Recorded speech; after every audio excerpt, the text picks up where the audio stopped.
नमस्कार, मी कीर्ती गायकवाड. स्वागत आहे आपलं आय न्यूज 28 मध्ये. चला तर मग जाणून घेऊयात महाराष्ट्रातल्या ताज्या घडामोडी. राज्यातील प्रत्येक माणूस सुखी, समाधानी, आनंदी होऊ दे. उपमुख्यमंत्री शिंदे यांची भीमाशंकराकडे प्रार्थना. उपमुख्यमंत्री एकनाथ शिंदे यांनी खेड तालुक्यातील श्री क्षेत्र भीमाशंकर मंदिरात ज्योतिर्लिंगाचे दर्शन घेऊन विधिवत पूजा केली.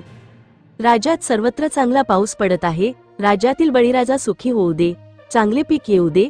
राज्यातील सर्व जनतेच्या जीवनात सुख, समाधान, आनंदाचे दिवस येऊ दे, अशी प्रार्थना भीमाशंकराकडे केल्याचे उपमुख्यमंत्री श्री शिंदे यावेळी म्हणाले.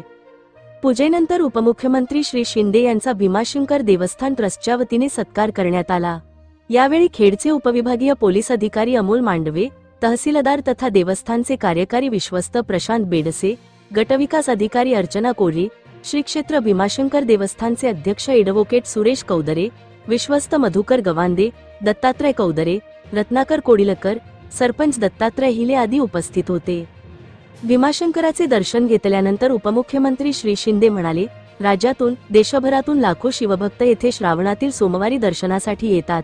आपणही त्यातील एक शिवभक्त असून दरवर्षीप्रमाणेच श्रावणातील दर्शनासाठी आलो आहे. हे प्राचीन देवस्थान असून दर्शन घेऊन समाधान, आनंद लाभतो.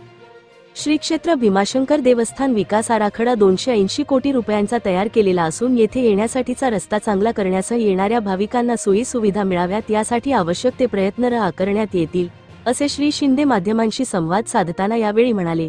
पुणे सिटी रिपोर्टर विठ्ठलराव बेडगेची रिपोर्ट.